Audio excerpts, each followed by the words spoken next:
हमारे साथ झारखंड के प्रथम मुख्यमंत्री और बीजेपी के नेता बाबूलाल मरांडी जी जुड़ चुके हैं। सीधे उनके पास जाते हुए, सर, मुख्यमंत्री हेमंत सोरेन की ओर से पूरे मामले को घृणित बताते हुए फास्ट ट्रैक कोर्ट में मामला भेजने के लिए कहा गया है।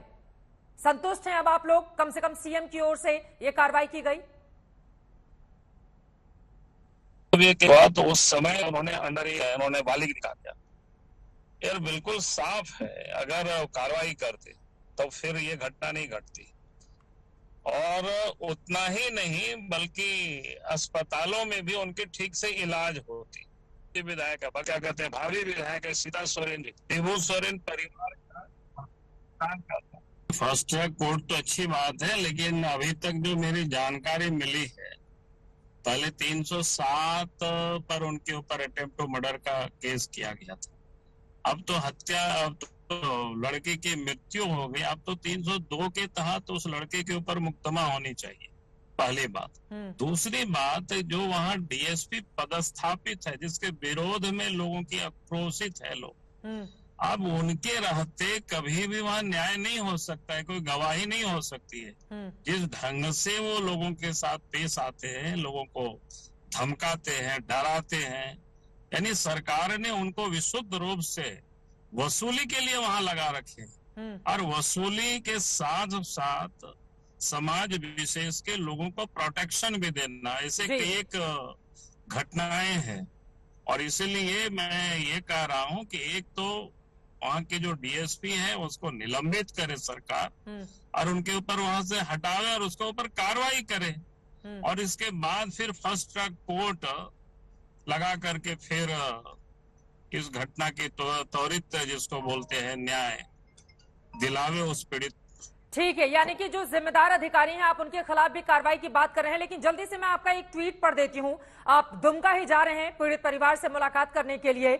आपने लिखा है कि शाहरुख की सनक की शिकार हुई अंकिता की जान बचाई जा सकती थी अगर उसे भी बेहतर इलाज मिल जाता।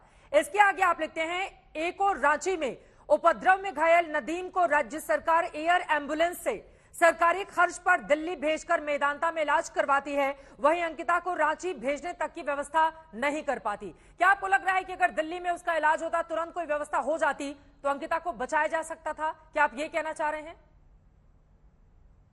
अब एम्बुलेंस के भेजने तो बड़ी बात हो गई। यहाँ तो पहली बात मैं ये कहूंगा कि उनको देखने तक कोई सरकार के नुमाइंदे नहीं गए अस्पताल में, जहां दुमका से उनके खुद के भाई एमएलए है, दुमका के बगल जामा से उनके भाभी एमएलए है, और अस्पतालों में उनका इलाज हो रहा था, तो वहां देखने तक कोई गया नहीं। तो एम्बुलेंस से उनको दिल्ली भेजना बेहतर इलाज के लिए, वो तो एक बड़ी बात है। जहां बगल में वो लोग रहते हैं, पूरे खानदान रहता है, पूरी सरकार वहां रहती है, तब इनका कोई सुधि नहीं लिए, किसी ने कोई देखा नहीं, तो उसे क्या उम्मीद कर सकते हैं कि ऐसे लोगों को, ऐसे लोगों से पीड़ित परिवारों को न्याय मिल पाएगी? ठीक है, आप ये कह रहे हैं कि पीड़ित परिवार को न्याय की किस तरह से उम्मीद की जाए। आगे आप मुख्यमंत्री के लिए बेहद कड़े शब्दों का इस्तेमाल कर रहे हैं। बाबूलाल मरांडी जी, आप कह रहे हैं कि इससे दुर्भाग्यपूर्ण क्या होगा। आपने मुख्यमंत्री के लिए जिन शब्दों का इस्तेमाल किया है, मैं उसको नहीं पढ़ना चाहूंगी। राज्य में महिलाओं की सम्मान और सुरक्षा की इससे ज्यादा उम्मीद भी इनसे नहीं की जा सकती है। इस तरह के शब्द क्यों सीएम के लिए?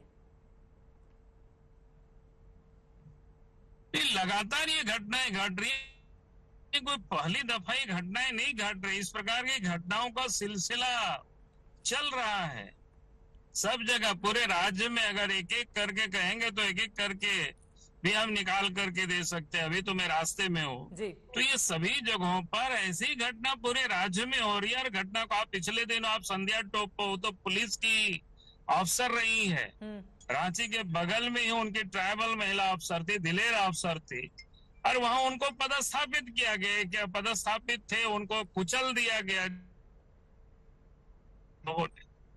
अब रात में जब पुलिस को पता है वहां से चोर कितना बैरिकेडिंग तोड़ करके लोग भाग रहे हैं, और 3 हवलदार, एक ड्राइवर और एक सिपाही को यूं ही डंडा लेकर के भेज दिया, उसका नतीजा क्या हुआ, किसी से छुपा हुआ नहीं।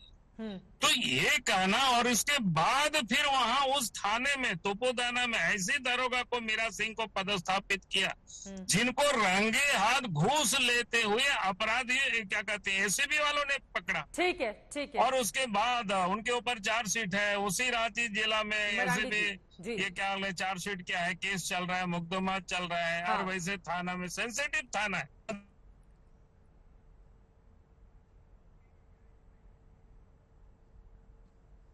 क्या कहते हैं रूपा तिर्की की हत्या हुई, तदागा अभी तो जांच चल ही रहा है। उसको फांसी पर लटका दिया गया।